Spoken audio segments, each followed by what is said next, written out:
All right, we are currently live on. Oh, okay. We were live on Facebook from it there. YouTube was telling me that live wasn't available. Now I'm trying to reset these cameras a little bit. But good morning and glad you could join us for 5 minutes or more with Pastor. It's Monday, April 11th, I believe it is. And coffee in hand, ready to go. It is somewhat cloudy today. I think it's supposed to even rain maybe a little bit today, but cooler than the past 3 days. And so I'm actually kind of thankful for that. But even though I've enjoyed the weather the past couple days as well, I was looking forward to a little bit cooler weather right now. Anyway, we're going to jump right into Psalm 25. As a matter of fact, I just want to look at the first 5 verses of Psalm 25 this morning. It says, "Unto thee, O Lord, do I lift up my soul. O my God, I trust in thee. Let me not be ashamed. Let not mine enemies triumph over me. Yea, let none that wait on thee be ashamed. Let them be ashamed which transgress without cause. Show me thy ways, O Lord. Teach me thy paths. Lead me in thy truth and teach me. For thou art the God of my salvation. On thee do I wait all the day."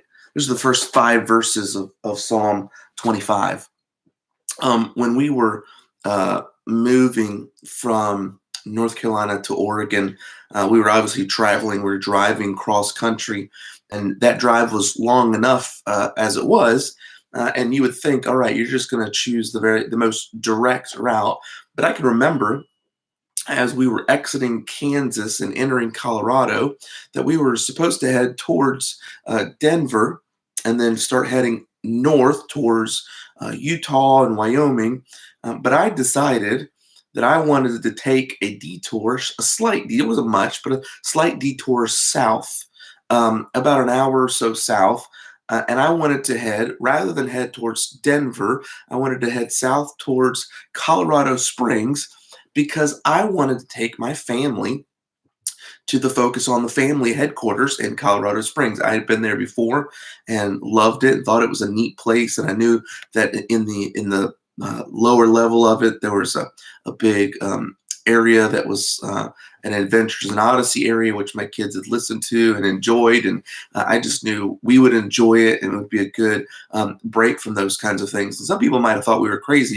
You're going out of your way to where you're heading.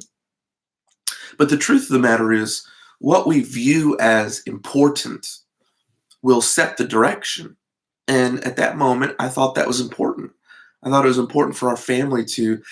My dad. I remember being in our car growing up, listening to Focus on the Family and James Dobson and reading those kinds of things, and did myself, so that was important. It's an important part of our life, and so on that day, it set our direction. I want to talk about that briefly this morning as I look at Psalm 25, and I encourage you to do the same thing. I want you to notice that David, first of all, directs his prayer to God. In verse 1, it says, unto thee do I lift up my soul.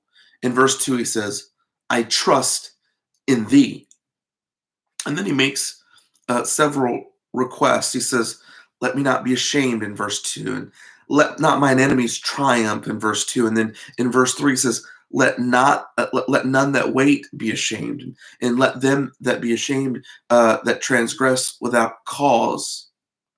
And then he asks God very specifically to work in his life. He says in verse 4, show me thy ways, teach me thy paths. In verse 5 he says, lead me in thy truth and teach me. And then at the end of the verse, he acknowledges who God is. He says, you are, or thou art, God, the God of my salvation. And knowing that he put his trust in God already, like he said, and that he was asking God not to make him ashamed, but his enemies, and asking God to show him and teach him and lead him and teach him again, and realizing that he is God. The end of verse 5, or towards the end of verse 5, he says, David says, I will wait all the day. This is what I've asked you to do. And now I'll wait. I'll wait for you. I'll patiently wait for you to respond. When we read through the Psalms, and especially this one, we come to the realization that David wanted to follow the ways of the Lord. He wanted to discover the paths that the Lord wanted him to follow. Again, his prayers were, show me that way, teach me that path, lead me in thy truth, teach me. And then he says, you're the God of salvation, I'm going to trust you. Unto thee do I lift up my soul. I'm going to you. David requested to be guided into truth. And so he waited. He waited on God for instruction. David would have what we would call today a teachable spirit, the kind of spirit that we all need if we're going to grow and mature in our relationship with the Lord. And so the very simple question that I have for myself today and that I ask you today is, am I teachable? Are you teachable? Are you open to the Lord leading and guiding and teaching you? Many of us are familiar with the name George Washington Carver.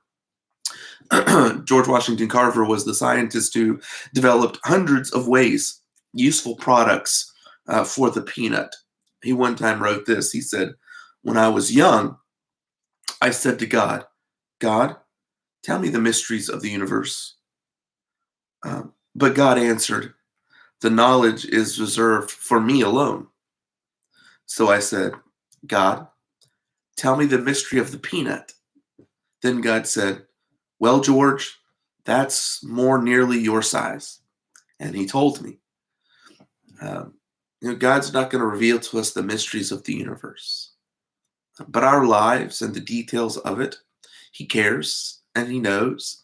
And we may think they're really big, or we may think they're small like a peanut. But if we have a teachable spirit and we wait upon the Lord and we trust him, he'll teach us and we'll grow and we'll grow and we'll grow. It might be little by little, peanut by peanut, but we'll grow. And so I encourage you today and this day to have a teachable spirit and to say to the Lord, show me your ways, teach me your paths, lead me in thy truth. Because Lord, I've come to you with all of this. And I know that you're the God of my salvation.